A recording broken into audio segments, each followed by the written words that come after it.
રાજ્યમાં છેલ્લા 10 દિવસથી વાતાવરણમાં પલટો જોવા મળી રહ્યો છે। લગભગ 20 દિવસ પહેલા હવામાન નિષ્ણાંતો અને હવામાન વિભાગે જે આગાહી કરી હતી કે આગામી સમયમાં વરસાદ આવશે, માવઠું પડશે અને હકીકતે 10 દિવસ પહેલાનું ગુજરાત રાજ્યની અંદર હવામાન વિભાગની અને હવામાન નિષ્ણાંતોની જે આગાહી હતી તે સાચી પડી રહી છે।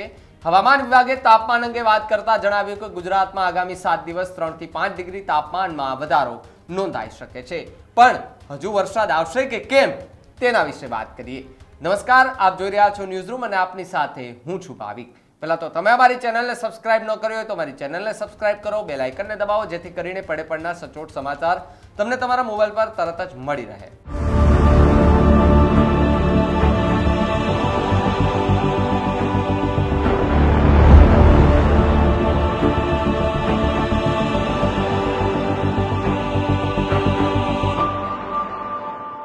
ગુજરાતમાં આ વખતે મે મહિનામાં મોટા ભાગના દિવસોમાં કાળઝાળ ગરમીને વાદળછાયું વાતાવરણ અને ગાજવીજ સાથે વરસાદ રહ્યો છે।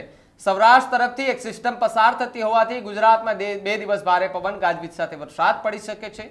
સોમવારે સૌરાષ્ટ્રના અનેક વિસ્તારોમાં હવામાન વિભાગે ભારે વરસાદની આગાહી આપી। તે પ્રમાણે ગીર સોમનાથ, જૂનાગઢ અને અમરેલી જિલ્લામાં ધોધમાર વરસાદ પડ્યો હતો।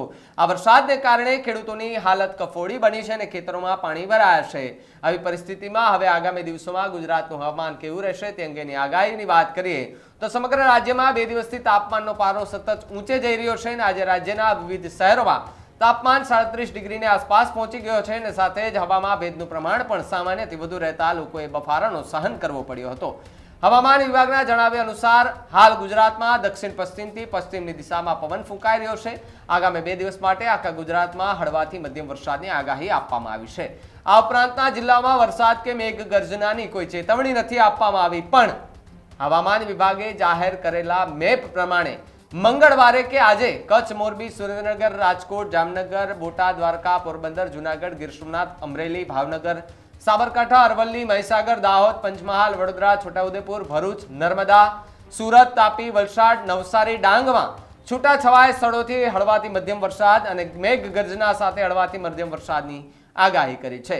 14મી તારીખે કચ્છ, જામનગર, રાજકોટ, દ્વારકા, પોરબંદર, જૂનાગઢ, ગીર સોમનાથ, અમરેલી, ભાવનગર, છોટાઉદેપુર, વડોદરા, ભરૂચ, નર્મદા, સુરત, તાપી, વલસાડ, નવસારી, ડાંગમાં છૂટાછવાયા સ્થળોએ ગાજવીજ સાથે હળવાથી મધ્યમ વરસાદની હવામાન વિભાગે આગાહી કરી છે। હવામાન વિભાગે તાપમાન અંગે વાત કરતા જણાવ્યું કે ગુજરાતમાં આગામી 7 દિવસ 3 થી 5 ડિગ્રી તાપમાનમાં વધારો નોંધાઈ શકે છે। ગુજરાતમાં હાલ કાળઝાળ ગરમીને બદલે વરસાદ અને બફારાનો અનુભવ થઈ રહ્યો છે। જો કે 2 દિવસથી તાપમાનમાં વધારો થઈ રહ્યો છે, ત્યારે આગામી સમયમાં ગુજરાતનું હવામાન કેવું રહેશે તે અંગે હવામાન નિષ્ણાંત અંબાલાલ પટેલ અને પરેશ ગોસ્વામીએ આગાહી કરી છે। તેના વિશે વાત કરીએ તો હવામાન નિષ્ણાંત પરેશ ગોસ્વામીએ પોતાના સોશિયલ મીડિયા ગુજરાતના હવામાન અંગેની આગાહી કરી હતી, જેમાં તેમણે જણાવ્યું કે 13મી તારીખથી ધીમે ધીમે વાદળો હટી જશે અને આકાશ ચોખ્ખું થવા લાગશે। 20મી તારીખ સુધી વરસાદની કોઈ શક્યતા નથી દેખાતી। આ સાથે તેમણે જણાવ્યું કે 15મી તારીખ સુધીમાં તાપમાન 40 ડિગ્રી સુધી પહોંચે તેવી શક્યતા છે। હાલ માવઠાના વરસાદને કારણે તાપમાન ઘટ્યું હતું, જે 15 તારીખ સુધીમાં ફરીથી વધશે અને ફરીથી રાબેતા મુજબ ઉનાળો અહેસાસ થાય તેવી શક્યતા છે। પવન અને તાપમાન અંગે તેમણે જણાવ્યું કે તાપમાનની સાથે પવનની ગતિ વધી શકે છે। આજથી 15મી તારીખ સુધી પવનની સ્પીડમાં વધારો થઈ શકે છે। માવઠાના વરસાદની આ સપ્તાહમાં કોઈ સંભાવના નથી અને તાપમાન ઊંચું જશે અને અઠવાડિયા અસ્થિરતાવાળું રહેશે અને તાપમાન ઊંચું જાય તેવી પણ શક્યતા છે। આ સાથે જ તેમણે ખેડૂતો માટે જણાવ્યું કે પવનની ઝડપ વધે તો પિયત આપવામાં ખાસ ધ્યાન રાખવું। ઊંચા પાક જેમ કે બાજરી, અડદ, મગ, તલનો પાક અને બીજા અન્ય પાક છે તેમનું ખાસ ધ્યાન રાખવું પડશે। પવનમાં આપણે જો પિયત આપીશું તો આપણને નુકસાન થવાની સંભાવના પૂરેપૂરી સેવાઈ રહી છે। હવામાન નિષ્ણાંત અંબાલાલ પટેલે પોતાની આગાહીમાં એવું પણ જણાવ્યું કે 13મી મેથી રાજ્યના અનેક વિસ્તારોમાં પ્રી મોન્સૂન એક્ટિવિટી શરૂ થશે, જેને કારણે આગામી દિવસોમાં વરસાદી માહોલ સર્જાવાની શક્યતા છે। હાલમાં કચ્છ, ઉત્તર ગુજરાત અને કેટલાક મધ્ય ગુજરાતના વિસ્તારોમાં તારીખ 12 થી 15 સુધી મધ્યથી ભારે વરસાદ પડી શકે છે। આ સમયે વીજળીના કડાકા, તીવ્ર પવન અને ઝરમર વરસાદ સાથે છૂટાછવાયા વિસ્તારોમાં આંધી વંટોળ જેવી સ્થિતિ સર્જાઈ શકે છે। અંબાલાલ પટેલે આગળ પણ એવું જણાવ્યું કે તારીખ 17 મે પછી તાપમાનમાં ઉછાળો જોવા મળશે। રાજ્યના કેટલાક ભાગોમાં મહત્તમ તાપમાન 39 થી 40 ડિગ્રી સુધી પહોંચી શકે છે। ઉકળાટ, ભેજ અને ગરમીમાં નોંધપાત્ર વધારો થવાની શક્યતા છે, જેને કારણે લોકોના આરોગ્ય પર પણ અસર થઈ શકે છે।